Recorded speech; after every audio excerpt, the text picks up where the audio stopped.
وعلى الله قصد السبيل ومنها جائر। সেটা হচ্ছে ইসলামে হালাল হারামের বিধান। এটি গুরুত্বপূর্ণ একটি বিষয়। এ সম্পর্কে অনেকেরই আমাদের জানা নাই, ঠিক না? এটা আমাদের জানার দরকার আছে না নাই? কার কার আছে? হালাল হারাম সম্পর্কে যদি আমরা জানতে না পারি তাহলে আমাদের জীবনকে সাজাতে পারবো না, স্বচ্ছ করতে পারবো না। আমরা জীবনকে গ্রহণযোগ্য জীবন হিসাবে আমরা করতে পারবো না। কোনটা হালাল কোনটা হারাম আমরা জানি। হালালটা হচ্ছে গ্রহণীয় আর হারামটা কি বর্জনীয়। যদি আমরা তা না জানি তাহলে আমরা কিভাবে গ্রহণ করব, কিভাবে বর্জন করব? তাহলে আমাদের জানতে হবে, আগে জানা পরে মানা। এই জন্য জানা ছাড়া মানা যায় না। কেবে ইলমে খোদারা না আসে না, ইলম ছাড়া আল্লাহকেও চিনা যায় না। এই জন্য ইলম অর্জন করতে হবে। আমরা এখানে যে এসেছি কিসের জন্য বলেন? ইলম অর্জন করার জন্য। কিসের জন্য? এই যে মাদ্রাসা, বড় মাদ্রাসা মুজাহিদুল উলুম, বিশাল মাদ্রাসা, এখানে হাজার হাজার ছাত্র পড়ে, আমাদের আসাদায়ে কেরাম এখানে পড়ান, এটা একটা একাডেমিক পড়া। আর এই যে ওয়াজ মাহফিল যেগুলি হয় এগুলি একটি ক্লাস, এটা হলো গণ ক্লাস। সকল শ্রেণী পেশার মানুষ এখানে আসে, জোরে বলেন ঠিক না? সুতরাং আমরা আজকে ক্লাসে বসছি আমরা কিছু জানার জন্য। সম্মানিত হাজরিন, ইসলামী শরীয়তে হালাল এবং হারাম একটি গুরুত্বপূর্ণ বিষয়। সমস্ত আসমানি কিতাবে এই সমকালীন যত মানুষ ছিল সমস্ত মানুষকে এই হালাল হারামের বিধান সুস্পষ্টভাবে বর্ণনা করে দেওয়া হয়েছে সকল আসমানি কিতাবে, আর আল কোরআনে তো বলা হয়েছে। সুতরাং এটি একটি গুরুত্বপূর্ণ বিষয়। যেসব বিষয়কে বৈধ বলে ঘোষণা করা হয়েছে শরীয়তের পরিভাষায় সেগুলিকে হালাল বলে, আর যেগুলিকে অবৈধ ঘোষণা করা হয়েছে সেগুলিকে কি বলে? হারাম। সহজ কথা, এটা সহজ ভাবে বুঝার জন্য বলছি। যেটা হচ্ছে বৈধ, শরিয়ত যেটাকে বৈধ ঘোষণা করছে আরবিতে সেটাকে কি বলে? হালাল বলে। বলেন না, কি বলে? হালাল। আর যেটাকে অবৈধ ঘোষণা করছে সেটাকে কি বলে? হারাম বলে। মনে রাখবেন, হালাল হারামের বিধানের উদ্দেশ্য কি? মানব জাতির কল্যাণ সাধন করা এবং তার জীবনে, সার্বিক জীবনে, ব্যক্তি, পরিবার, সমাজ, রাষ্ট্রীয় জীবনে যত অকল্যাণ এবং পরিস্থিতির শিকার হবে তার থেকে মুক্তি দানের জন্যই এই হালাল হারামের বিধান শরীয়তে দিয়েছে। সুতরাং এটি জানা আমাদের জন্য খুবই জরুরি। আল্লাহ রাব্বুল আলামিন এবং রাসূল পাক সাল্লাল্লাহু আলাইহি ওয়াসাল্লাম দয়া করে যদি হালাল হারামের বিধান স্পষ্ট করে না দিতেন তাহলে উম্মতের জীবনযাত্রা বড় কঠিন হয়ে যেত। জোরে বলেন ঠিক কি না? এটা আল্লাহ পাকের কি দয়া। সুতরাং হালাল হারামের বিধান জানতে হলে কয়েকটি মূলনীতির আলোকেই আমি আপনাদের সামনে উপস্থাপন করার জন্য চেষ্টা করব। হালাল হারামের বিধান 9টি বিধান, 9টি মূলনীতি আপনাদের সামনে আমি উপস্থাপন করব। এর মাধ্যমেই এই হালাল হারামের বিধান অনেকটা জানা যাবে এবং পরিষ্কার হয়ে যাবে। জোরে বলেন আলহামদুলিল্লাহ। আমাকে বলার এরপর আপনাদেরকে শোনার, সবাই মিলে আমাদের আমল করার তৌফিক দান করুন সকল। আল্লাহুম্মা আমিন। আখলিস দীনাকা ইয়াকফিকাল আমালুল কালিল। যে হাদিস শরীফ এসেছে যে তোমার নিয়াতকে কি করো? খালেস করো, খাঁটি করো, তাহলে অল্প আমল তোমার জন্য, নাজাতের জন্য, সাফল্যের জন্য যথেষ্ট হয়ে যাবে। বলেন আলহামদুলিল্লাহ। আমাদের নিয়াত কি করতে হবে? খালেস করতে হবে। কে বলছেন সেটি দিকে না তাকাইয়া আমাদের তাকাইতে হবে কি বলছেন, ঠিক না? সেটি যদি কোরআন হাদিস মোতাবেক হয় তাহলে অবশ্যই আমাদের শোনার অপরিহার্য এবং আমল করা আমাদের অপরিহার্য। আল্লাহ পাক তৌফিক দান করেন সকল, আল্লাহুম্মা আমিন। হালাল হারাম বিধানের এক নাম্বার মূলনীতি হচ্ছে যে হালাল হারাম নির্ধারণের ক্ষেত্রে আল্লাহ ছাড়া কোনো মানুষকে এই দায়িত্ব দেন নাই। হালাল হারাম নির্ধারণ করার দায়িত্ব কার? আরো জোরে বলতে হবে কার? আল্লাহ। আল্লাহ রাব্বুল আলামিন তিনি যেটা হালাল বলবেন সেটাই হালাল, আর যেটা হারাম করে দিয়েছেন সেটাই দিয়ে হারাম। দুনিয়ার কোনো মানুষ ইচ্ছা করে কোনো জিনিসকে বৈধ মনে করে সেইটা যদি করে, আর মানে হালালকে যদি আবার অবৈধ মনে করে, তাহলে সে ইসলাম থেকে খারিজ হয়ে যাবে। জোরে বলেন নাউজুবিল্লাহ। ইসলাম থেকে কি হয়ে যাবে? খারিজ হয়ে যাবে, সে মুসলমান থাকতে পারবে না। সুতরাং এই হালাল হারামের বিধানের বর্ণনা করার দায়িত্বই আল্লাহ পাক নিয়েছেন। আল্লাহ রাব্বুল আলামিন বলেন, وَقَدْ فَصَّلَ لَكُمْ مَا حَرَّمَ عَلَيْكُمْ। আল্লাহ রাব্বুল আলামিন তোমাদের জন্য যা নিষিদ্ধ, যা বর্জনীয়, যা হারাম করে দিয়েছেন তা সুস্পষ্ট ভাবে কোরআনে আল্লাহ রাব্বুল আলামিন বর্ণনা করে দিয়েছেন। আলহামদুলিল্লাহ, আলহামদুলিল্লাহ পড়বেন না? আল্লাহ যে বর্ণনা করে দিয়েছেন এটা আমরা কি লাভবান না? সুতরাং এতে আমরা খুশি হয়ে আল্লাহর শুকরিয়া আদায় করা দরকার। হাদিস শরীফে রাসূল পাক সাল্লাল্লাহু আলাইহি ওয়াসাল্লাম বলেছেন, আনিন নুমান ইবনে বাশীর রাদিয়াল্লাহু তাআলা আনহু قال سمعت رسول الله صلى الله عليه وسلم يقول إن الحلال بين وإن الحرام بين وبينهما أمور مشتبهات। হযরত নুমান ইবনে বাশীর রাদিয়াল্লাহু তাআলা বলেন, আমি রাসূল পাক সাল্লাল্লাহু আলাইহি ওয়াসাল্লাম থেকে বলতে শুনেছি, তিনি বলেছেন হালাল স্পষ্ট এবং হারাম সুস্পষ্ট, তার মধ্যবর্তী রয়েছে কিছু জিনিস যেগুলি সন্দেহপূর্ণ। সুবহানাল্লাহ। শরীয়তে যে সমস্ত জিনিসকে হালাল করেছে সেটা সুস্পষ্ট ভাবে বর্ণনা করে দেওয়া হয়েছে, আর যেগুলিকে হারাম করে দিয়েছেন সেগুলি সুস্পষ্ট ভাবে বর্ণনা করে দিয়েছেন। বুঝতে কোনো অসুবিধা নাই। তারপরেও তার মাঝখানে কিছু জিনিস আছে যেগুলি মানে দলিল প্রমাণ করতে কিছুটা ব্যাগ পেতে হয়, এবং পরিবেশ পরিস্থিতির কারণে অনেক সময় দলিল প্রমাণ দিয়ে তা সাব্যস্ত করাও কি হয়ে যায়, কঠিন হয়ে যায়। সেই রকম কিছু বিষয় আছে সন্দেহপূর্ণ, যা সরাসরি মানে প্রমাণ করা যায় না, সন্দেহই থেকে যায়। তাহলে এমন জিনিসের ব্যাপারে কি করতে হবে? যেটা হালাল সুস্পষ্ট সেটা আমি গ্রহণ করলাম, ঠিকই না? আর যেটা হারাম সেটা আমি বর্জন করলাম। কিন্তু উমুর মুস্তাবিহাত, সন্দেহপূর্ণ যে সমস্ত বিষয় বলি সেগুলির ব্যাপারে কি করা যাবে? আল্লাহ রাসূল পরামর্শ দিলেন, লা ইয়ালামুহুন্না কাসীরুম মিনান নাস। অনেক মানুষই সেই সম্পর্কে সুস্পষ্ট ধারণা রাখে না। ফামানিত্তাকাশ শুবহাত ফাকাদ ইস্তাবরাআ লিদীনিহি ওয়া ইরদিহি।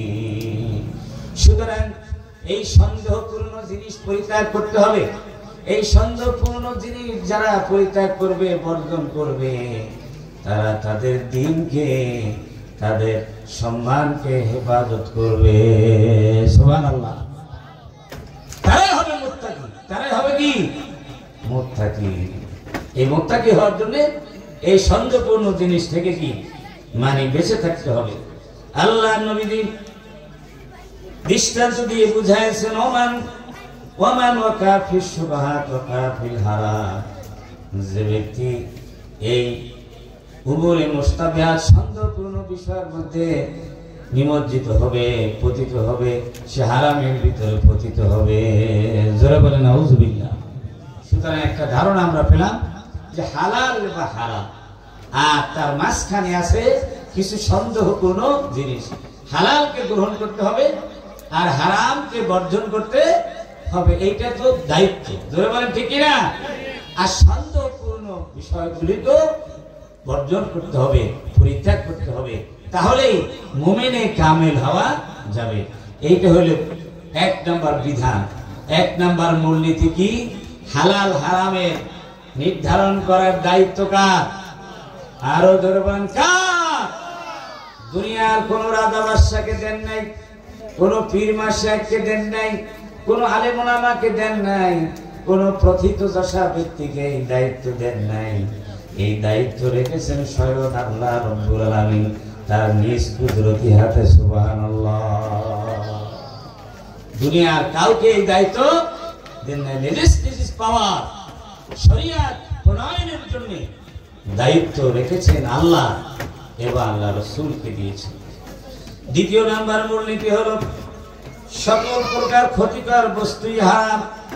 বান্দার জন্য যত জিনিস ক্ষতিকর, বান্দার জন্য যা উপকারে আসবে না, সেগুলি শরিয়াত নিষিদ্ধ করে দিয়েছে, হারাম করে দিয়েছে। অনেক সময় অগত্যা মানুষ সেই অনিষ্টকর জিনিস সে খেতে পারে, ধরতে পারে, পড়তে পারে, সে ক্ষতির মধ্যে নিমজ্জিত যেন হতে না পারে, সেজন্য আগেই শরিয়াত সেটা কি করে দিয়েছে? নিষেধ করে দিয়েছে। যেগুলি বান্দার জন্য কি হবে? ক্ষতি হবে, অকল্যাণ হবে।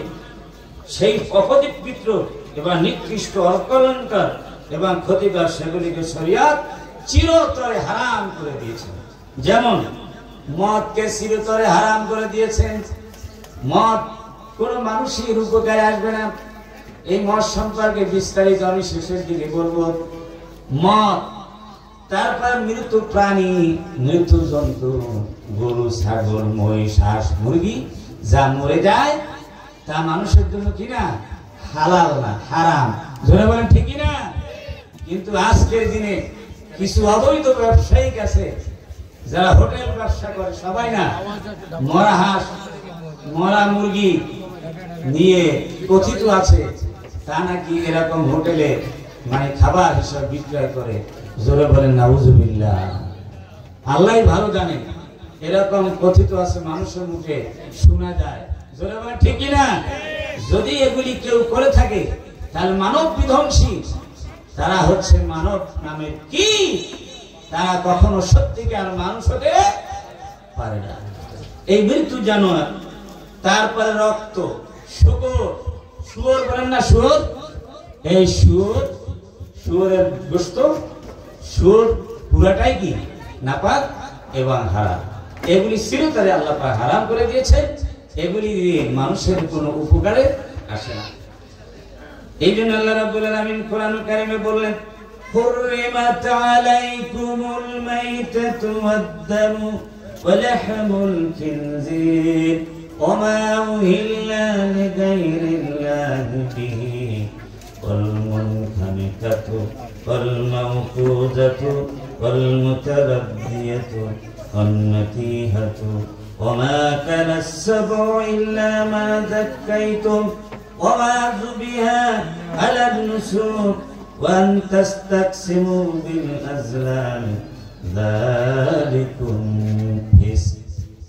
আল্লাহ রাব্বুল আলামিন বলেন, তোমাদের উপরে চিরতরে হারাম করে দেওয়া হয়েছে মৃত প্রাণী এবং রক্ত এবং শুয়োরের গোশত এবং আল্লাহ ছাড়া গায়রুল্লাহর নামে কোন পশু যদি জবাই করা হয় সেই পশুর গোশত হারাম করে দেওয়া হয়েছে। বলুন তো দেখি, পশু, যে সমস্ত পশু জীব জানোয়ার আমরা হালাল হিসেবে জবাই করে খাই, তা কার নামে জবাই দিতে হবে? আরো ধরে বলেন কার? গায়রুল্লাহর নামে জবাই দিলে, গায়রুল্লাহর নামে মান্নত করে যদি জবাই দেয় তাহলে সেইটা গায়রুল্লাহর জন্য হবে, এইটা খাওয়া হারাম হয়ে যাবে। জোরে বলেন ঠিক কিনা? জবাই করতে হবে বিসমিল্লাহ আল্লাহু আকবার বলে। কার নামে? আল্লাহ নামে। অনেক মাজারে বিভিন্ন জায়গায় এরকম গায়রুল্লাহর নামে মান্নত করা হয়, সেসব পশু জবাই করা হয় গায়রুল্লাহর নামে। জোরে বলেন ঠিক কিনা? সেসব পশুর গোশত খাওয়া হালাল না হারাম? কোরআন বলছে কি হারাম। এবং যে সমস্ত পশু শ্বাসরুদ্ধ করে মৃত্যু করা হয়েছে এবং পিটিয়ে মারা হয়েছে এবং মানে উপর থেকে কোনো পাহাড় থেকে পড়ে মাটি চাপা পড়ে পাথর চাপা পড়ে মরে গেছে, এগুলি হারাম। আর অন্য কোনো পশুর সিংহের দ্বারা আঘাতপ্রাপ্ত হয়ে যদি মারা যায় তাহলে সেই পশু হারাম।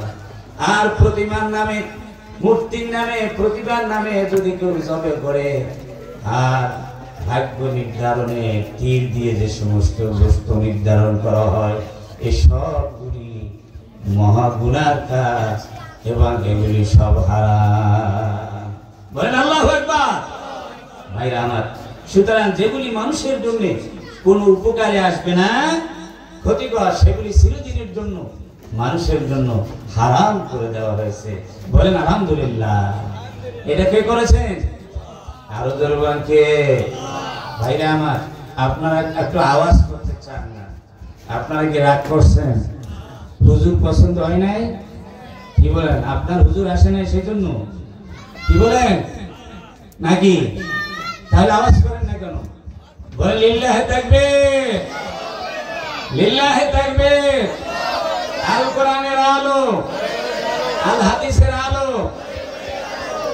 আমার ভাইরা, আমরাও কওমি মাদ্রাসা পড়ছি, আমরা কওমি মাদ্রাসার ছাত্র। আমি মেকল, হাটাজারি, জিরি, পটিয়া পড়ছি। সম্মানিত হাজিরিন, যেসব উপকরণ হারাম কাজ সংগঠিত হওয়ার কারণ হয়, শরীয়তে সেগুলিকে হারাম ঘোষণা করা হয়েছে। যেসব উপকরণ হারাম কাজ সংগঠিত হওয়ার কারণ, এইটা হলো 3 নম্বরের মূলনীতি।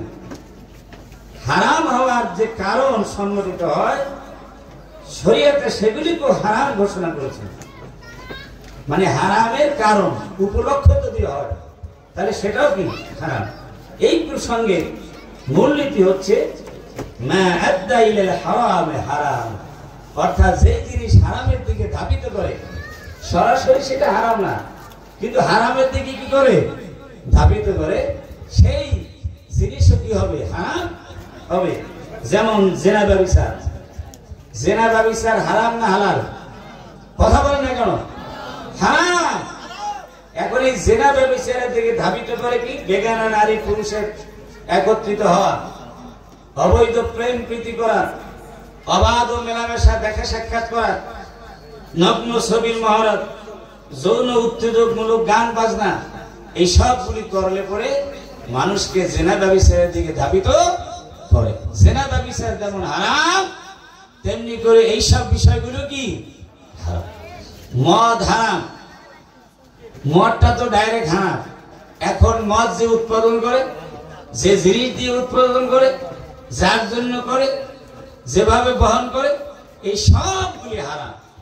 সুদ হারাম, এই সুদের যে লেখক, ব্যবস্থাপক, এই সবগুলি কি হারাম।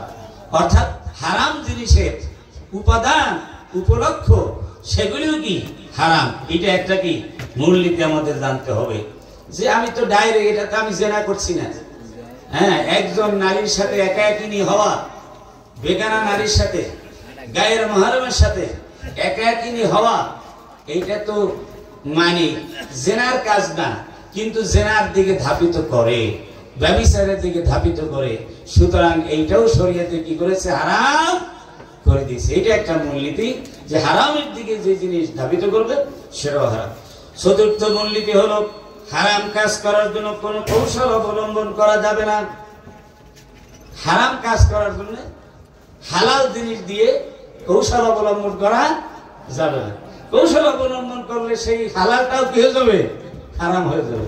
ধরে আল্লাহু আকবার, হারাম হয়ে যাবে। এই জন্য এটা অপকৌশল। এই জন্য আল্লাহ রাসূল বলছেন, হযরত আবু হুরায়রা রাদিয়াল্লাহু তাআলা থেকে হাদিস বর্ণিত রয়েছে, লা তারকাবু মারতাকাবাল ইয়াহুদু ওয়া তাস্তাহিল্লু মাহারিমাল্লাহি বিআদনাল হিল। ওয়া আমার উম্মতেরা, তোমরা ইহুদীদের মতো তোমরা কি করো না, ইহুদীদের মতো তোমরা হিলা করো না। ইহুদিরা যখন হিলা করতো তেমনি তোমরা হিলা করো না। তারা হিলা করতো আল্লাহ রাব্বুল আলামিনের হারামকে গ্রহণ করার জন্য অপকৌশল করত। যেমন ইহুদিদেরকে নিষেধ করা হয়েছিল তাদের সাপ্তাহিক তাদের ইবাদতের দিন ছিল শনিবার। তাদেরকে বলা হয়েছিল তারা যেন এই শনিবার মাছ শিকার না করে। তারা বেশি মৎস্যজীবী ছিল, তাদেরকে বলা হয়েছে শনিবার মানে ইবাদতের দিন, এই দিন তোমরা কি করতে পারবে না, মাছ ধরতে পারবে না। আমাদের সাপ্তাহিক বিশেষ ইবাদতের দিন কোনটা? জুমাবার। বলেন কোনটা? জুমাবার। তাদের জন্য ওই দিন সব কিছু নিষেধ ছিল, দুনিয়াবি কাজকর্ম, বিশেষ করে মাছ ধরা। আর দয়া করে আমার নবীর বরকতে উম্মতে মুহাম্মাদীকে এই জুমাবার কোনো কাজ করতে নিষেধ করেন নাই। বলেন না আলহামদুলিল্লাহ? ভালো লাগে না? আমাদের নিষেধ করেন নাই, তবে নিষেধ এতটুকু করেছেন যখন আজান দেওয়া হয় তারপরে যেন কোনো দুনিয়াবি কাজ না করা হয়, যা নামাজকে বিঘ্নতা ঘটবে। ইযা নুদিয়া লিস-সালাহ ফাসআউ ইলা যিকরিল্লাহি ওয়া যারুল বাই। যখন নামাজের দিকে ডাকা হয় তখন তোমরা নামাজের দিকে দৌড়াও, তোমরা ক্রয় বিক্রয় দুনিয়ার কাজকর্ম সব কিছু ছেড়ে দাও আজানের পরে। বলেন আল্লাহু আকবার। আর এই জুমাবার সারাদিনে কি কাজ করা যায়, কিন্তু ইহুদিদেরকে বলা হচ্ছে যে এই শনিবারে তোমরা এইসব কাজ মানে করি না, বিশেষভাবে মাছ ধরবে না। তারা কি করতো জানেন? তারা একটা কৌশল করত যে শনিবার তারা এভাবে গড়া দিয়ে আটকায় রাখতো। আপনারা কি বলেন জানি না, চট্টগ্রামের মানুষ এই যে খালে বা নদীর থেকে মাছ ধরার জন্য বিশাল এলাকা জুড়ে কিছু জাল, আমাদের বরিশালের ভাষায় বলে গড়া দিয়ে এরকম রাখতো আটকাইয়া শনিবার। তাহলে তার ভিতরে মাছ ঢুকতো না, মাছ আছে না। শনিবার তারা ধরতো না, ধরতো কোন দিন? রবিবার। ধরতো কোন দিন? তারা বলতো আল্লাহ শনিবার মাছ ধরার জন্য নিষেধ করেছেন, সুতরাং আমরা তো শনিবার মাছ ধরি নাই। কিন্তু বাবাজি তোমরা তো কি করেছো? কৌশল করেছো। শনিবার তো তোমরা কৌশল করেছো রবিবার মাছ ধরার জন্য। সুতরাং এই হারামকে মানে জায়েজ করার জন্য যে কৌশল অবলম্বন করা হয় সেটাও হারাম। জোরে বলেন আল্লাহু আকবার। ভাইরা আমার, সুতরাং দুনিয়ার কোন হারাম জিনিসের নাম পাল্টাইয়া যদি ভিন্ন নামে করা হয় সেটা কিন্তু জায়েজ হবে না, হালাল হবে না। যেমন মদকে বলল সুপেয় পানীয়, কি বললো? পানি। আর এভাবে ঘুষকে বললো কি? স্পিড মানি। কি মানি? স্পিড মানি। স্পিড মানি কি? ঘুষ না দিলে ফাইল চলে না, দ্রুত চলে না, স্পিড হয় না, এটাই স্পিড মানি। এই স্পিড মানি বলে ঘুষ খাওয়া কি জায়েজ? জোরে বলেন জায়েজ। আপনি নাম দিছেন এই জন্য কি হালাল হয়ে যাবে? হাদিয়া বললে কি হালাল হবে? হবে না। এইটা একটা মূলনীতি। এই জন্য নবী করিম সাল্লাল্লাহু আলাইহি সাল্লাম উম্মতকে সতর্ক করে দিয়ে বলেছেন, লা ইস্তাহাল্লান্না তাইফাতুম মিন উম্মাতিল খামরা ইউসাম্মুনাহা বিগাইরি ইসমিহা। আল্লাহ নবী বলেছেন যে আমার উম্মতের ভিতরে হতভাগ্য কিছু লোক আগমন করবে যারা এই মদের নাম তারা পাল্টাইয়া ভিন্ন নামে তারা মদ সেবন করবে। মদের নামে মদ বলবে না, বলবে সুপেয় পানি, বলবে দেশীয় সুরা, দেশীয় আত্মা, পানীয়, ইথাইল ইত্যাদি ইত্যাদি নাম দিয়া তারা মদ পান করবে। তারা এটাকে জায়েজ মনে করবে। জোরে বলেন নাউজুবিল্লাহ। আল্লাহ রাসূল সতর্ক করে দিয়েছেন যে এমন এক সময় আসবে যেই সময় এইরকম মদের নাম পাল্টাই দিয়া তারা মদ পান করবে। সেই রকম সময় এখন চলছে কিনা? চলছে কিনা? চলমান। আল্লাহ নবী আরো বলেন, ইয়াতি আলান নাসি জামানুন ইস্তাহিল্লুর রিবা বিসমিল বাই। এমন একটা সময় আসবে আমার উম্মতের উপরে যখন তারা সুদকে তারা ক্রয় বিক্রয় নাম দিয়া তারা জায়েজ মনে করবে, জায়েজ করে নিবে। সুদকে তারা সুদ বলবে না, বলবে স্পিড মানি, মুনাফা বলবে, হাদিয়া বলবে, ইন্টারেস্ট বলবে, নানান নামে নাম দিয়া তারা সুদ খাবে। আসলে তো সুদ ভয়াবহ গুনাহ, মারাত্মক গুনাহ। আমার উম্মতের কিছু পথ হারালো, এভাবে তারা পথ হারিয়ে যাবে। জোরে বলেন নাউজুবিল্লাহ।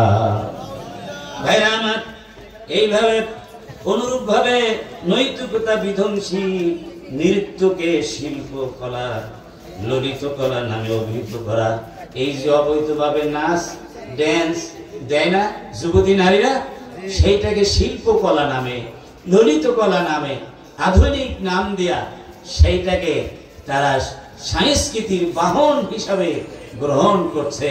জোরে বলেন নাউজুবিল্লাহ।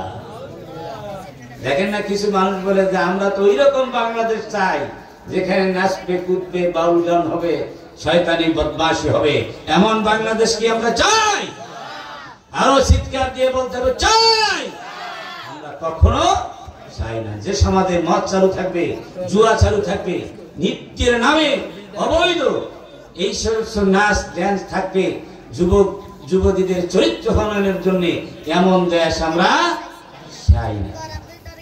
আমরা কেমন দেশ চাই? যেই দেশের ভিতরে কোরআন সুন্নাহর আইন মানুষের পরিবার থেকে শুরু করে, সমাজ থেকে শুরু করে, সংসদ ভবন থেকে পর্যন্ত রাষ্ট্রীয় জীবনে সর্বত্র কোরআন সুন্নাহ দিয়ে পরিচালিত হয়, এমন দেশ চাই। কে কে চান? দুহাত তুলে দেখান। নারায়ে তাকবীর, নারায়ে তাকবীর। আল কোরআনের আলো, আল হাদিসের আলো, আল হাদিসের আলো সংসদে জ্বালো। ঘরে ঘরে জ্বালতে হবে, সংসদে জ্বালাইতে হবে, তা না হলে শান্তি পাওয়া যাবে না। বিগত 16 বছর আপনারা দেখেছেন কেমন চলছে দেশটা। এইরকম চললে কি শান্তি পাওয়া যাবে? ভবিষ্যতে কি এইরকম চলমান দেখতে চান? এই অবস্থা কি আমরা চাই? কেউ চাই না। সুতরাং ওই অবস্থা যেন ফিরে না আসে, সেজন্য আমাদেরকে সকলকে, সকল শ্রেণী পেশার মানুষকে, সকল ইসলামের আকীদা সম্পন্ন মানুষকে, গালেগামাগ্ন মুসলমান সকলকে এক হতে হবে। যারা এক কালেমায় বিশ্বাসী, লা ইলাহা ইল্লাল্লাহ। তরিকা ভিন্ন থাকতে পারে, মাযহাব ভিন্ন থাকতে পারে, মাদ্রাসার সিলসিলা ভিন্ন থাকতে পারে, কওমি থাকতে পারে, আলিয়া থাকতে পারে, তরিকা চিশতিয়া, কাদরিয়া, নকশবন্দিয়া থাকতে পারে, হানফি, শাফি, মালিকি, এরকম হাম্বলি থাকতে পারে, কিন্তু ইসলাম আমাদের সবার। জোরে বলেন ঠিক কি না? ইসলাম আমাদের সবার। সবাই আমরা ঐক্যবদ্ধ, সবাই আমরা কি ওয়াতাসিমু বিহাবলিল্লাহি জামিআন ওয়া লা তাফাররাকু। আল্লাহ বেশি পছন্দ করেন বান্দারা যাতে ঐক্যবদ্ধ থাকে। আল্লাহ পাক দলমত নির্বিশেষে বাংলাদেশের সকল আলেম ওলামাকে তৌফিক দান করুন। চিৎকার দিয়ে বলেন আল্লাহুম্মা আমিন। ভাইরা আমার, 5 নাম্বার মূলনীতি হলো যে বস্তুতে অন্যের অধিকার আছে তা হারাম। অন্যের অধিকার আছে সেই রকম বস্তু গ্রহণ করা যাবে, সেটা কি হারাম। হারাম হালালের বিধান ভালো করে কি বুঝতে হবে। যেমন চুরাই মাল, লুটতরাজের মাল, ছিনতাইকৃত মাল, জোরপূর্বক সাদাবাজির মাল। ধরে বলেন ঠিক কিনা? চুরি করে যে মাল আনে সেই মালের হক কার? ওই যার থেকে মাল আনছে তার না? যে চুরি করে আনছে তার কোনো হক আছে? লুটতরাজের মাল, লুটেরাদের কোনো হক আছে?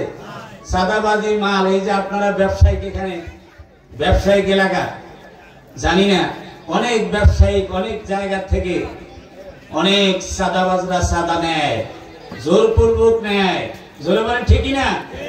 এইভাবে সাদাবাজি করা জায়েজ আছে না হারাম? এই সম্পদ চুরি করে, লুটতরাজ করে, ডাকাতি করে এবং যারা এভাবে হাইজ্যাক করে তারপরে বিভিন্ন ভাবে যারা সাদাবাদী করে এই সম্পদ অর্জন করে, এগুলি সম্পূর্ণ অবৈধ এবং সম্পূর্ণ হারাম। জোরে বলেন নাউযুবিল্লাহ, নাউযুবিল্লাহ। আল্লাহ রাব্বুল আলামিন বলেন ওয়ালা তাকুলু আমওয়ালাকুম বাইনাকুম বিল বাতিলি ওয়া তুদলু বিহা ইলাল হুক্কামি লিতাকুলু ফারিকাম মিন আমওয়ালিন নাসি বিল ইসমি ওয়া আনতুম তা'লামুন। সূরা আল বাকারা 188 নম্বর আয়াতে আল্লাহ রাব্বুল আলামিন স্পষ্টভাবে ঘোষণা করেছেন, তোমরা অবৈধভাবে পারস্পরিক একে অপরের সম্পদ ভক্ষণ করো না, আত্মসাৎ করো না। তিবে খাতে জায়েজ তরিকায় সন্তুষ্ট চিত্তে ব্যবসা বাণিজ্য করে পারস্পরিক আদান প্রদান করে এভাবে সম্পদ অর্জন করা শতভাগ হালাল এবং জায়েজ। জোরে বলেন ঠিক কি না? কিন্তু অবৈধভাবে কৌশল করে, ধোঁকাবাজি করে, জোরপূর্বক সাদাবাজি করে, চাপ সৃষ্টি করে অন্যের সম্পদ আহরণ করা সম্পূর্ণ হারাম এবং নিষিদ্ধ।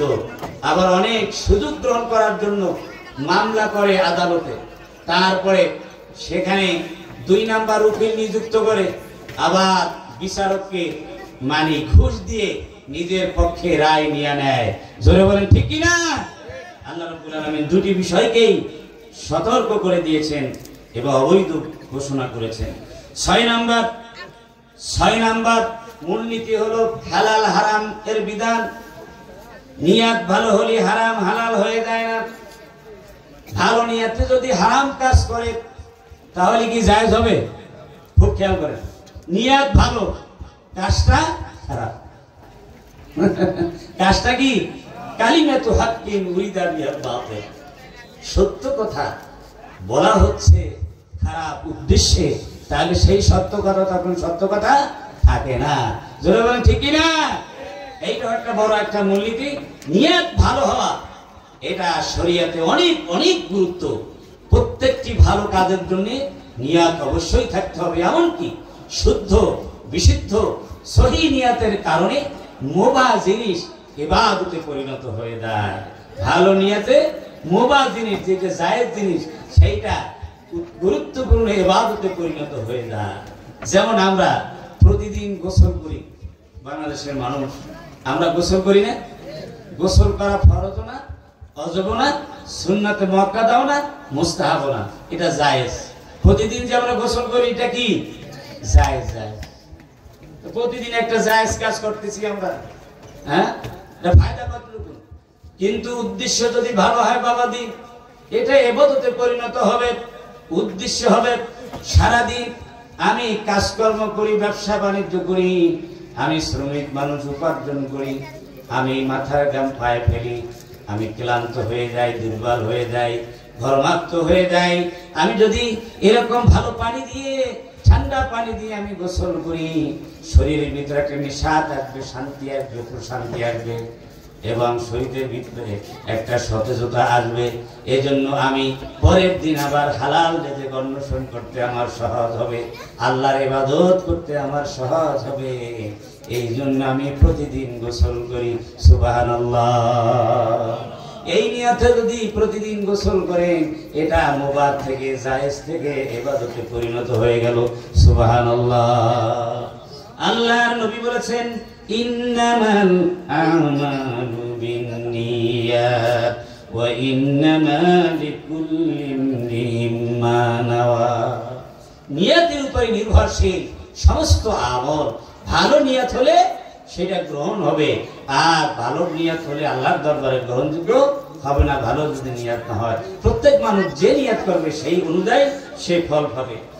ভাইরা আমার, কোন ব্যক্তি যদি নিজের সতীত্ব হেফাজত করার জন্য, নিজের স্ত্রীর সতীত্ব হেফাজত করার জন্য স্ত্রীর সাথে বিশেষ মুহূর্তে মেলামেশা করে, তাতেও সৎকার সব রয়ে গেছে। সুবহানাল্লাহ বলে। নবীজি বলেছেন ওয়াফি বুদে আহাদিকুম সাদাকাতুন, ওয়াফি বুদে আহাদিকুম সাদাকাতুন قالوا أياتي أحدنا شهوته يا رسول الله ويكون له فيها أجر আল্লাহ নবী বলেন স্বামী স্ত্রী মিলনের ভিতরও সৎকার সওয়াব রয়ে গেছে। সাহাবায়ে কেরাম আশ্চর্য প্রশ্ন করলেন, ইয়া রাসূলুল্লাহ ইয়া হাবিবাল্লাহ, আমরা তো আমাদের শাহাওয়াত পূরণ করি, যৌন চাহিদা পূরণ করে আমরা স্বামী স্ত্রী মিলন করি, তার ভিতরে আবার সওয়াব আছে নাকি? এটা কেমন কথা, আমার তো বুঝে আসে না। নবীজি উত্তরে বললেন, কল আলাইসা ইন কদাহা ফি হারামিন কানা আলাইহি বিজরুন। হে মিয়া, তুমি কি দেখো না, এই কাজটা যদি অবৈধভাবে করা হয়, নিজের স্ত্রীর সাথে না করে যদি অন্য পরনারীর সাথে করা হয়, তাহলে সওয়াব হয় না গুনাহ হয়? কি হয়? গুনাহ হয়। গুনাহ যদি হয়, ফাকাযালিকা ওয়াদাহা ফি হালালিন কানা লাহু আজর, তাহলে হালাল ভাবে করলে তো সওয়াব হওয়ারই কথা। বলেন না আল্লাহু আকবার। তাহলে ভালো নিয়তে ভালো কাজ করলে সওয়াব হবে, নির্ঘাত কোনো সন্দেহ নাই। তবে মনে রাখতে হবে, কোন হারাম অবৈধ নিষিদ্ধ কাজ ভালো নিয়তে করলেও পশ্চিমকাল সেটা হালাল হবে না, সেটা সবসময় হারাম থেকে যাবে। ইসলামের লক্ষ্য হলো যেমন মহত্তর হবে, ইসলামের ভালো একটি কাজ হবে এবং কাজ করার উপাদানও ভালো হতে হবে, পবিত্র হতে হবে, দুটাই কাম্য। যেমন কেউ চিন্তা করলো আমি সুদি কারবার করে ঘুষি লেনদেন করে আমি একটি বড় মসজিদ নির্মাণ করব, আমি একটা এতিমখানা দেবো বাবার নামে, আমি একটা হেফজখানা দেবো মায়ের নামে। জোরে বলেন ঠিক কিনা? আমার এক মুসল্লি আমারে খুব মহব্বত করতো, হুজুর একটা জিনিস বলবো, মনে কিছু করেন না, পয়সা তো এদার ওদার করে কামাইছি, এদার ওদার করে কি দান বামে কামাইছি, এখন তো একটা হেফজু মাদ্রাসা দিছি, এবং হেফজু মাদ্রাসায় নিয়মিত মানে আমি টাকা পয়সা দিতেছি, এতে কি আমি মাপ পাবো না? আমরা না, কখনোই মাপ পাবেন না। কোন হেফজু মাদ্রাসা, কোন এতিমখানা সুদখোরের সম্পদের জন্য অসহায় হয়ে থাকে না। জোরে বলেন ঠিক কিনা? সুদখোর, ঘুষখোর, অবৈধ ব্যবসা করে, কালোবাজারি করে যারা সম্পদ অর্জন করে হাফিজি মাদ্রাসা দেয়, এতিমখানা দেয় আর মসজিদ নির্মাণ করে, এতে কোনো সওয়াব পাওয়া যাবে না, বরংস গুনাহ হবে। সওয়াবের আশা করলে কি হবে? গুনাহ হবে। নিশ্চিতভাবে আশা করলে বেঈমান হয়ে যাবে। জোরে বলে নাউজুবিল্লাহ। ভাইরা আমার, কত সুন্দর কথা। এভাবে করে আল্লাহ রাব্বুল আলামিন নবী করিম সাল্লাল্লাহু আলাইহি সাল্লাম বলছেন, কেউ যদি চিন্তা করে যে চুরি করে গরু আনলো আর এই গরু এনে কোরবানি দিল, জোরে বলেন ঠিক কিনা? চুরি করে আছে কি গরু, গরু চুরি করে কোরবানি দিল, বললো কি দেখেন চুরি করা গুনাহ আর কোরবানি দেওয়া সওয়াব, দুইটা প্লাস মাইনাস প্লাস হয়ে গেল, আর গোশতটা আমার জন্য কি হয়ে গেল? মাঝখান দিয়ে হালাল হয়ে গেল। জোরে বলেন নাউজুবিল্লাহ। এরকম কিছু মানুষ আছে কিনা? এই কাজ করলে, সুতরাং জোরপূর্বক সাদাবাদি করে তারপরে ভাগ বটোয়ারা করে বিরিয়ানি খাইলেন, সেই বিরিয়ানি খাওয়াও জায়েজ হবে না, হারাম হারাম। জোরে বলেন নাউজুবিল্লাহ। আমার ভাইরা, এসব করবেন না। ইন্নাল্লাহা তাইয়্যিবুন লা ইয়াকবালু ইল্লা তাইয়্যিবা। আল্লাহ রাব্বুল আলামিন হচ্ছেন পবিত্র, পবিত্র জিনিস ছাড়া তিনি কবুল করেন না। ওয়া আন্নাল্লাহা আমারাল মুমিনিনা বিমা আমারাল মুরসালিন। আর আল্লাহ রাব্বুল আলামিন মুমিনদেরকে তাই নির্দেশ করেছেন যা নবী রাসূলদেরকে নির্দেশ করেছিলেন। সেটা কি? ইয়া আইয়ুহার রাসূলু কুলু মিনাত তাইয়্যিবাতি ওয়া আমালু সালিহান ইন্নী বিমা তা'মালুনা আলিম। হে আমার রাসূলগণ, তোমরা পবিত্র খাবার খাও আর তোমরা নেক আমল করো, আমি কিন্তু তোমাদের সমস্ত কর্ম সম্পর্কে অবহিত। সুবহানাল্লাহ। ভাইরা আমার, এভাবে করে আল্লাহ রাব্বুল আলামিন হুকুম করেছেন, অবৈধ সম্পদ খায়া আল্লাহর কাছে দোয়া করলে, ইবাদত করলে সে কি কবুল হবে না? জোরে বলেন কবুল হবে? জোরে বলেন কবুল হবে? নবীজি বলেছেন, আর রাজুল ইউতিলু সাবরা আশাসা একবার ইয়ামুদ্দু ইয়াদা ইলাস সামা, ইয়া রাব্বি ইয়া রাব্বি। এক ব্যক্তি দীর্ঘ সফর করে আসলো, উস্কো খুস্কো চেহারা নিয়ে, ধুলো দূষিত চেহারা নিয়ে আসলো, সে ক্লান্ত হয়ে পড়লো। একটা গাছের কাছে সে সিজদায় পড়ে দুহাত তুলে আল্লাহর দরবারে টানতে শুরু করলো, আল্লাহকে ডাকা শুরু করলো দুহাত তুলে, ইয়া রব্বি, হে আমার রব, হে আমার রব, আল্লাহকে ডাকতেছে। ওয়ামাতামু হারামুন ওয়া মাশরাবু হারাম ওয়া মালবাসু হারাম ওয়া গুযযা বিল হারাম ফান্না ইউস্তাজাবু লিযালিক। তার খাদ্য হারাম, তার পানীয় হারাম, তার লেবাস পোশাক হারাম, এবং যা কিছু খেয়েছে এতক্ষণে সবই হারাম। আল্লাহ নবী বলেন, বলো দেখি এই ব্যক্তির ডাক আল্লাহ পর্যন্ত পৌঁছবে নাকি? ফান্না ইউস্তাজাব, কখন তার দোয়া কবুল হবে? হবে না, তার দোয়া কবুল হবে না। দোয়া কবুল হওয়ার জন্য, ইবাদত কবুল হওয়ার জন্য হালাল খাদ্য লাগবে। কি খাদ্য লাগবে? হালাল। নবীজি আরো বলেছেন, মান জামা মালান মিন হারামিন সুম্মা তাসাদ্দাকা বিহি লাম ইয়াকুন লাহু ফি আজরুন ওয়া কানা ইসরুহু আলাইহি। যে ব্যক্তি হারাম মাল অর্জন করলো, সুদ খাইলো, ঘুষ খাইলো, কালোবাজারি করে 2 নম্বরই ব্যবসা করে মাল জমা করছে, এরপরে দেদারছে বিভিন্ন জায়গায়, মাদ্রাসা মসজিদে, এতিমখানায় মানুষদেরকে, গরিব মিসকিনদেরকে সৎকার করতেছে, আল্লাহ নবী বলেন লাম ইয়াকুন লাহু ফিহি আজরুন, কিন্তু কোনো সওয়াব তার হবে না, বরং এই বোঝা তার উপরেই থেকে যাবে। জোরে বলেন নাউযুবিল্লাহ।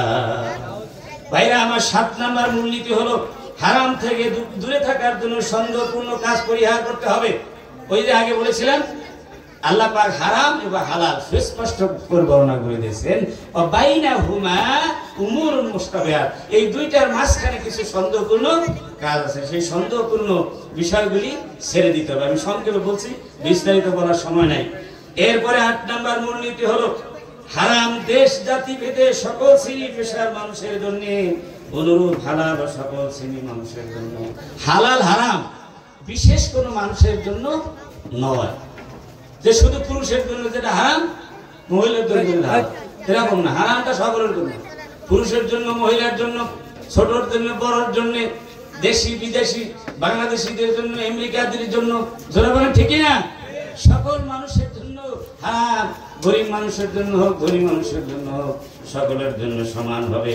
ভাইরা আমার, নবী করিম সাল্লাল্লাহু আলাইহি সাল্লামের যুগে একটি মহিলা চুরি করছিল, মাখজুম গোত্রের একজন মহিলা, তার নাম ফাতেমা। চুরি করার পর নবীজির আদালতে বিচার আসলো, নবীজি বিচার করবেন, কোরআন দিয়ে হাত কেটে দিবেন। জোরে বলেন ঠিক কিনা?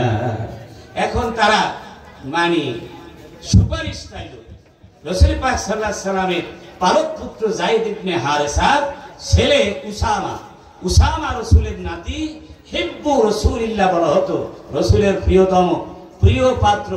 এই উসামাকে বেশি আদর করতেন নাতি হিসাবে। পালক পুত্রের ছেলে উসামা রাদিয়াল্লাহু তাআলা আনহু, বলেন আল্লাহু আকবার। তাকে তারা সুপারিশ ধরলো যে তুমি একটু নবীর কাছে গিয়ে বলো, তাকে যেন কোরআন দিয়ে ওই শাস্তিটা না দেয়, এমন একটা শাস্তি দেয় যাতে করে শরীরে লাগে না থাকে, দেখা না যায়, দীর্ঘমেয়াদী দেখা না যায়। উসামা রাদিয়াল্লাহু তাআলা আনহু তিনি বললেন যে রাসূলের কাছে তো কোরআনের আইনের বিরুদ্ধে আমি সুপারিশ করতে পারবো না, এটা সম্ভব নয়, আর উনিও এটা গ্রহণ করবেন না। তারপরে তাদের পীড়াপিড়িতে রাসূলের কাছে তাদের কথাটা উপস্থাপন করলো, মাত্র সুপারিশ নয়। আল্লাহ নবী বলেছেন, উসামা শোনো, আর ওই লোকদেরকে শুনায় দাও, মাখজুম গোত্রের মহিলা ফাতেমা চুরি না করে, যদি খোদা না খাস্তা এই চোর যদি হতো ফাতেমা বিনতে মুহাম্মদ, তাহলে আমিও তার হাত কাটতে এতটুকু দ্বিধাবোধ করতাম না। আল্লাহু আকবার। ওয়াইমুল্লাহ লাউ সারাকাত ফাতিমাতু বিনতু মুহাম্মাদিন লাকুতিয়াত ইয়াদুহা। আল্লাহর কসম করে বলি, যদি আজকে সেই মাখজুম গোত্রের মহিলা চোর না হইয়া মুহাম্মদ সাল্লাল্লাহু আলাইহি সাল্লামের মেয়ে ফাতেমা যদি চুরি করে বসতো, তাহলে আমি ইসলামের বিধান অনুযায়ী, কোরআনের আইন অনুযায়ী তার হাত কেটে দিতাম। জোরে বলেন আল্লাহু আকবার। নবী করিম সাল্লাল্লাহু আলাইহি সাল্লাম ছিলেন ইনসাফের মূর্ত প্রতীক, এটাই হচ্ছে ইসলামের ন্যায়ের শাসন। বলেন আল্লাহু আকবার। ভাইরা আমার, এভাবে করে সকলের জন্য হারাম হালালের বিধান সমান। এরপরে 9 নম্বর মূলনীতি হলো প্রয়োজন নিষিদ্ধ জিনিসকে বৈধ করে দেয়। তবে কখনো কখনো কোনো হারাম জিনিস কি হয়ে যায়, আবার বৈধ হয়ে যায়। শরীয়তে হারাম করেছে জিনিস বেশি না, খুব কম জিনিস, কিন্তু সেই সব জিনিসের ব্যাপারে শরীয়ত খুব কঠোর ভাবে সেটা কোনোভাবে সেই হারামটা করা যাবে না। কিন্তু সেই সাথে মানুষের ইমানদারদের মানবিকতার দিকটাকেও ইসলাম ভুলে যায় নাই, সেইটাকেও গুরুত্ব দিয়েছে যে তাদের কোনো বিপদ আপদ যদি মুসিবত হয়ে যায় তখন কি করণীয় হবে সেটাও তারা শরীয়ত নির্ধারণ করে দিয়েছেন। এই ক্ষেত্রে ইসলামের আইন বিশারদগণ একটা মূলনীতি তারা তৈরি করেছেন। সেই মূলনীতিটি হলো আজ-জরুরাতু তাতাকাদ্দারু, আজ-জরুরাতু তুবিহুল মাহজুরাত, আজ-জরুরাতু তুবিহুল মাহজুরাত। অর্থাৎ প্রয়োজনে যেগুলি বর্জনীয় জিনিস, যেগুলি নাজায়েজ জিনিস, সেরকম মানে বর্জনীয় জিনিসও কি হয়ে যায়, মুবাহ হয়ে যায়, হালাল হয়ে যায়। বলেন আল্লাহু আকবার। কিন্তু কতটুকুন? আজ-জরুরাতু তাতাকাদ্দারু বিকাদরিজ জরুরাত, যতটুকুন দরকার ততটুকুন হবে, এর চাইতে বেশি নয়। যেমন একটা লোক তীব্র ক্ষুধার যন্ত্রণায় ছটফট করতেছে, খাদ্যের অভাবে দুনিয়া থেকে বিদায় হয়ে যাবে। এখন হালাল খাদ্য নাই, কি নাই? হালাল খাদ্য কাছে নাই, হারাম আছে। হারাম আছে কি আছে? মরা গরু আছে, মরা হাঁস আছে, কিন্তু হালাল খাদ্য পর্যন্ত যেতে যেতে সে পরাণ যাবে। আর হারাম তো হারাম, এখন কি করবে? শরীয়ত এখানে কি সিদ্ধান্ত দিতেছে? ওই ব্যক্তি যদি হারাম না খাইয়া যদি মরে যায়, এটা তার জন্য ভালো, তার জন্য উত্তম, তার জন্য এটা কি উত্তম। আর যদি সে বাঁচতে চায় এই হারাম ভক্ষণ করে সাময়িক ভাবে, তাহলে শরীয়ত এতটুকু জায়েজ দিয়েছে এই মরা গরুর গোশত কিছুক্ষণের জন্য খাওয়ার জন্য। জোরে বলেন আল্লাহু আকবার। যে কিছু গোশত খাওয়া এটা জায়েজ দিয়েছে, যে মানে তুমি খাও কতটুকু? ওই হালাল খাদ্য যেখানে আছে সেই পর্যন্ত যাওয়ার শক্তি অর্জনের জন্য তোমার যদি 1 টুকরা 2 টুকরা খাইতে হয়, এইটুকুন খাইতে পারবা, পেট ভরে খাইতে পারবা না। কথা বুঝতে পারছেন? তাহলে শরীয়ত কতটা মানে আমাদের জন্য সহজ। আর দ্বীনু ইসরুন, আর দ্বীনু ইসরুন। রাসূল পাক সাল্লাল্লাহু আলাইহি ওয়াসাল্লাম বলেছেন যে দ্বীন হচ্ছে সহজ, যে মানে তার জন্য সহজ, আর যে মানে না তার জন্য খুবই কি কঠিন। নবী করিম সাল্লাল্লাহু আলাইহি ওয়াসাল্লাম বলেছেন যে বাশশিরু ওয়ালা তুনাফিরু, ইয়াসসিরু ওয়ালা তুআসসিরু। মানুষের জন্য তুমি সহজ করে দাও, তুমি কঠিন করো না। মানুষকে শুভ সংবাদ দাও, মানুষকে অশনি সংকেত দিও না, মানুষকে তুমি তাদেরকে নিরাশ করো না। বলেন আল্লাহু আকবার। ভাইরা আমার, এই হারাম জিনিসের মধ্যে অন্যতম বড় হারাম হচ্ছে একটা মদ পান করা। কি পান করা? কি পান করা? আপনারা কি মদ খান? মদ খায় না? কে কে হাত তোলেন। কে কে খায় না মদ? বলেন আলহামদুলিল্লাহ। আরো জোরে বলেন আলহামদুলিল্লাহ। আল্লাহ পাকের শুকর যে এইরকম একটা হারাম জিনিস থেকে আমরা সবাই মুক্ত আছি। আমরা সবাই মুক্ত থাকলেই হবে না। আমার পাড়া প্রতিবেশী, আমার ভাইয়াচারী যারা আছে, আমাদের দেশের যত লোক আছে, সবাই যদি হারাম থেকে মুক্ত থাকে তাহলে আমাদের সমাজটা পরিশুদ্ধ হবে। জোরে বলেন ঠিক কিনা? কিন্তু আমাদের সমাজে কিছু কিছু লোক মদ খায় কিনা? কথা বলে না। মদ খায় কিনা? মদ হালাল না হারাম?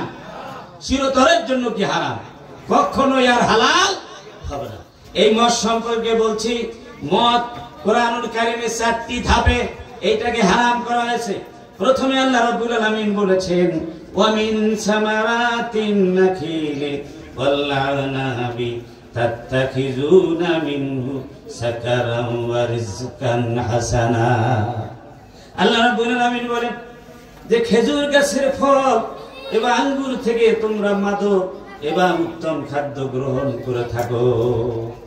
এখানে আল্লাহ রাব্বুল আলামিন ইঙ্গিত করেছেন তোমরা একই জিনিস থেকে ভালো জিনিস হালাল রিজিক তোমরা তৈরি করো। আবার একটা মদও তৈরি করো। এই আয়াতে ইঙ্গিত করেছেন ওই হালাল রেজেক আর মদ এক জিনিস নয়, ভিন্ন জিনিস। সুবহানাল্লাহ। এই আয়াত দিয়ে কিন্তু সরাসরি মদকে হারাম করেন নাই, তবে একটা ইঙ্গিত দিয়েছেন যে এই দুইটা জিনিস ভিন্ন। সাহাবে কেরাম এই আয়াতের পরিপ্রেক্ষিতে তারা বুঝতে পারছেন যে মদ সম্পর্কে কিছু একটা বিধান আল্লাহর পক্ষ থেকে পরবর্তীতে আসতে পারে। দ্বিতীয় পর্যায়ের পরে সাহাবে কেরাম যখন মদ সম্পর্কে আল্লাহ নবীর থেকে জানতে চাইলেন, আল্লাহ রাব্বুল আলামিন মদ সম্পর্কে, মদের কুফল সম্পর্কে কোরআনের আয়াত নাযিল করলেন। আল বাকারা 219 নম্বর আয়াত, ইয়াসআলুনাকা আনিল খামরি ওয়াল মাইসিরি কুল ফীহিমা ইসমুন কাবীরুন ওয়া মানাফিউ লিন-নাস ওয়া ইসমুহুমা আকবারু মিন নাফইহিমা। আল্লাহ রাব্বুল আলামিন বলেন, নবী আপনার থেকে তারা এই মানে মদ সম্পর্কে এবং জুয়া সম্পর্কে জিজ্ঞাসা করবে, আপনি তাদেরকে কি বলবেন?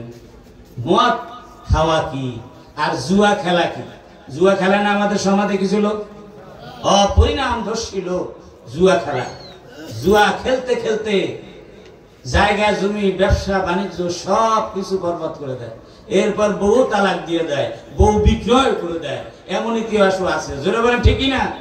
ওই জুয়ার আসরে বাজি ধইরা ওই যদি আমি জিততে না পারি তাহলে আমার বউ তোরে দিয়ে দেব। জোরে বলেন নাউজুবিল্লাহ। এরকম হয় কিনা? আল্লাহ রাব্বুল আলামিন বলেন, নবী আপনার কাছে এই মদ সম্পর্কে আর জুয়া সম্পর্কে জানতে চাইবে, আপনি বলে দেন কুল ফীহিমা ইসমুন কাবীর, এই মদ আর জুয়ার ভিতর রয়েছে ভয়ানক গুনাহ, বড় গুনাহ। মদের মধ্যে কি রয়েছে? গুনাহ, এবং জুয়ার ভিতরে গুনাহ রয়েছে। তবে ওমানাফিউ লিন-নাস, আর মানুষের জন্য কিছু উপকারও আছে। তবে ওয়া ইসমুহুমা আকবারু মিন নাফিহিমা, উপকারের থেকে গুনার পরিমাণ বেশি। আল্লাহু আকবার। মদ আর জুয়ার মধ্যে গুনার পরিমাণ কি? বেশি। তাহলে এই আয়াত দ্বারা আল্লাহ রাব্বুল আলামিন মুসলমানদেরকে, সাহাবে কেরামদেরকে মদ আর জুয়ার প্রতি ঘৃণা সৃষ্টি করেছেন। ঘৃণা, একদম হারাম ঘোষণা করেন না এই আয়াত দিয়ে। তখন মানে সাহাবে কেরামদের মধ্যে দুই দল হয়ে গেল, যে এক দলে চিন্তা করলো যে কিছু তো উপকার আছে, ঠিক না? তারা বললে আচ্ছা কিছু কিছু খাওয়া যায়। আর এক দলে বললে না, উপকারের সাথে ক্ষতি কি বেশি, এই জন্য খাওয়া যাবে না, বর্জন করবে। তৃতীয় পর্যায়ে আল্লাহ রাব্বুল আলামিন কোরআনুল কারীমের আয়াত নাযিল করে দিলেন, নেশাগ্রস্ত অবস্থায় নামাজের কাছে যেতে মানা করলেন। ইয়া আইয়ুহাল্লাযীনা আমানু লা তাকরাবুস সালাতা ওয়া আনতুম সুকারা। আল্লাহু আকবার। আল্লাহ পাক বলেন, ও মুমিনরা, তোমরা নেশাগ্রস্ত অবস্থায় মদ খেয়ে যদি নেশাগ্রস্ত হয়ে যাও, তখন তোমরা নামাজের নিকট যেও না। নামাজের কাছে গেলে নেশাগ্রস্ত অবস্থায় ভুল ভ্রান্তি হয়ে যেতে পারে। তাহলে এর থেকে সাহাবে কেরাম বললেন যে মদ খাওয়া চূড়ান্তভাবে হারাম হয় নাই, তাহলে কি করা যায়? যে মাঝে মাঝে খাওয়া যাবে, কিন্তু নামাজের আগে খাওয়া যাবে না। মানে মদ খাইয়া নামাজে যাওয়া যাবে না, এইটা বুঝলেন। তাইলে তারা মাঝে মাঝে খাইতেন, কিন্তু নামাজের সময় খাইতেন না। কিন্তু ইতিমধ্যে একটা ঘটনা ঘটে গেল। এই আয়াত নাযিল হওয়ার পর আকবার ইবনে মালিক রাদিয়াল্লাহু তাআলা, একজন সাহাবী, তিনি কয়েকজন বিশিষ্ট সাহাবীকে দাওয়াত দিলেন। সেখানে একজন সাহাবী ছিলেন, বড় সাহাবী সাদ বিন আবি ওয়াক্কাস রাদিয়াল্লাহু তাআলা। খাবার খেলেন, খাবার খাওয়ার পরে মদ খাওয়ার আসর বসলো, সবাই মদ খেল। আর তাদের প্রথা ছিল যে মদের আসরে তাদের মানে বংশের বিভিন্ন সুখ্যাতি বর্ণনা করে কবিতা গান বলার একটা কি ছিল, তাদের পরিবেশ ছিল। এখন এক একজনে গান কবিতা শুরু করছে। একজন মুহাজির সাহাবী, তিনি আনসারের বদনাম করে, আনসারীদের বদনাম করে একটা কবিতা বলল। এই কবিতা বলার পর ওই একজন আনসারী যুবক একটা উটের হাড় নিক্ষেপ করলো ওই মুহাজির সাহাবীর উপরে আঘাতপ্রাপ্ত হয়ে নির্মমভাবে সে আহত হলো। তিনি চলে গেলেন রাসূলুল্লাহ সাল্লাল্লাহু আলাইহি ওয়াসাল্লামের কাছে এই অভিযোগ নিয়ে যে আমাকে এরকম উটের হাত নিক্ষেপ করে আমাকে আহত করে দিয়েছে, আল্লাহ রাসূল আপনি বিচার করেন। রাসূলুল্লাহ সাল্লাল্লাহু আলাইহি ওয়াসাল্লাম বড় মর্মাহত হলেন এবং তিনি চিন্তায় পড়ে গেলেন যে কি অবস্থা, এটা তো মদের কারণেই হয়েছে, এখন মদ নিয়ে তো বিশাল বড় একটা ভাবনা হয়েছে। তখনই আল্লাহর নবী আল্লাহর কাছে দোয়া করলেন, হে রব্বুল আলামিন, আপনি মদের ব্যাপারে আমাদেরকে একটা চূড়ান্ত সিদ্ধান্ত দিয়ে দিন, যাতে করে এই মদের দ্বারা আক্রান্ত হয়ে মানবতা বিধ্বংসী কাজ কেউ না করে। জোরে বলে আল্লাহু আকবার। নবীর কথা বলতে দেরি, কিন্তু আল্লাহ রাব্বুল আলামিন কবুল করতে দেরি করেন নাই, সাথে সাথে ওহী নাযিল করে দিলেন, ইয়া আইয়ুহাল্লাযীনা আমানু ইন্নামাল খামরু ওয়াল মাইসিরু ওয়াল আনসাবু ওয়াল আজলামু রিজসুম মিন আমালিশ শাইতান ফাজতানিবুহু লাআল্লাকুম তুফলিহুন। আল্লাহ রাব্বুল আলামিন বলেন, মুমিনরা মদ এবং জুয়া এবং প্রতিবার নামে যে সমস্ত জানোয়ার জবে করা হয় এবং ভাগ্য নির্ধারক সৎ দ্বারা যে গোশত নির্ধারণ করা হয়, এগুলি সবই হচ্ছে শয়তানি কাজ। অবশ্যই এই শয়তানি কাজগুলি তোমরা চিরতরের জন্য পরিহার করো। সুবহানাল্লাহ। এই আয়াত নাযিল করে মদ আর জুয়া চিরদিনের জন্য হারাম ঘোষণা করে দিলেন, নিষিদ্ধ ঘোষণা করে দিলেন। জয় বলে আল্লাহু আকবার। এটা আল্লাহর দয়া, আল্লাহর দয়া। তাহলে আমরা কি আল্লাহর এই হুকুম আমরা কি মানবো কিনা? কথা বলেন, আমরা কি মানবো কিনা? অবশ্যই মানতে হবে। ইনিল হুকমু ইল্লা লিল্লাহ। হুকুম দেওয়া, আইন দেওয়া মালিক কে? আরো জোরবান কে? আল্লাহর হুকুম মানা ছাড়া কোনো উপায় নাই। আল্লাহ রাব্বুল আলামিন বলেন, শোনো তোমরা, ইন্নামা ইউরিদুশ শাইতানু আইয়ুকিয়া বাইনাকুমুল আদাওয়াতা ওয়াল বাগদা ফিল খামরি ওয়াল মাইসিরি। শয়তান ইচ্ছা করে তোমাদের মধ্যে এই মদ আর জুয়ার মাধ্যমে তোমাদের পারস্পরিক শত্রুতা আর তোমাদের ভিতরে ঝগড়া বিবাদ বাঁধাইয়া রাখা, এটাই শয়তানের ইচ্ছা। মদ আর জুয়া পরিণামটা কি? শেষ পর্যন্ত যত পার্টনার থাকে, কোন পার্টনারের ভিতরে বন্ধুত্ব থাকে? কথা বলে না, বন্ধুত্ব থাকে? একদিন বন্ধুতে শত্রুতে পরিণত হয়ে যায়। একজনে আরেকজনে মদের টাকা দিতে না পারলে জুয়ার ভাগ বাটোয়ারার ক্ষেত্রে গিয়ে জীবন নাশ করে, হত্যা করে। জোরে বলেন ঠিক কিনা? সুতরাং এই জঘন্য কাজ থেকে মুসলমানকে অবশ্যই বিরত থাকতে হবে। আল্লাহ রাব্বুল আলামিন বলেন, ওয়ায়াসুদ্দাকুম আন যিকরিল্লাহ ওয়া আনিস সালাতি ফাহাল আনতুম মুনতাহুন। ও মুমিনেরা শোনো, শয়তান চায় তোমাদের মধ্যে ঝগড়া বিবাদ করানোর জন্য এই মদ আর জুয়ার আসর বসায়া। আর এটা এমন একটা খারাপ জিনিস যা নামাজ থেকে তোমাদের ফিরায় রাখে আর আল্লাহর জিকির থেকে তোমাদেরকে ফিরায় রাখে। তারপরও কি তোমরা এর থেকে ফিরে থাকবে না? আল্লাহ আক্ষেপ করে বলে, ও আমার বান্দারা, তোমরা কি এর থেকে ফিরে থাকবে না? অবশ্যই ফিরে থাকতে হবে। জোরে বলেন ঠিক কিনা? কারা কারা খাবেন না মদ জুয়ার আসরে? দুহাত থেকে দেখা। এবং কেউ যদি খায়, কেউ যদি মদ খায় আর কেউ যদি জুয়া খেলে, তাদেরকে আমরা দাওয়াত দেব, তাদেরকে আমরা গালি গালাজ করবো না। গালি গালাজ করবেন? কি বলে গালি গালাজ করবেন? এই বেটা মদুদি, শরাবি, বেনামাজি, এরকম বলবেন? এটা বলা যাবে না। কোন গুনাহগারকে গুনার কারণে ওই গুনাহ উল্লেখ করে তাকে গালি দেওয়া যাবে না, বরং গুনাহকে খারাপ জানতে হবে, গুনাহগারকে খারাপ জানা যাবে না। কারণ ওই গুনাহগার জীবনের মৃত্যুর পূর্ব মুহূর্তেও যদি আল্লাহ রাব্বুল আলামিনের কাছে তওবা করে, আল্লাহ রাব্বুল আলামিন তার জীবনের সমস্ত গুনাহগুলি আল্লাহ মাফ করে দিতে পারে। আর তাইবু আনিজ যামবে কামাল্লা যামবালাহু, যে ব্যক্তি গুনাহ থেকে তওবা করে সে ব্যক্তি ওইরকম হয়ে যায় যার কোনো গুনাহই ছিল না। সুবহানাল্লাহ। আর তওবাকারীকে আল্লাহ রাব্বুল আলামিন বেশি ভালোবাসেন। সুবহানাল্লাহ। তওবাকারীকে বেশি ভালোবাসেন। কেমন ভালোবাসেন জানেননি? মরুভূমিতে এক পথিক তার সমস্ত সর্বস্ব, সফরের সামান, তার বাহন, তার ব্যাগ ট্যাগ লাকিজ সব কিছু হারিয়ে ফেললো। বিশাল মরুভূমি এরিয়া, কোদিকে যাইতেছে খবর নাই, সে দেখতে পায় না, খোঁজও পায় না, আফসোস করতেছে ভাইয়া আমার চিন্তা করে গেল। হঠাৎ অনেকক্ষণ পর সে একটা গাছের নিচে শুয়ে পড়লো ক্লান্ত হয়ে। আর তিনি জাগ্রত হয়ে দেখলেন তার তার মাল সামান সবগুলি তার পাশে। বলেন আল্লাহু আকবার। চিৎকার দিয়ে বলল, হে আল্লাহ, তুমি আমার গোলাম, আমি তোমার রব। কি বলেন? কথাটা হয়েছে?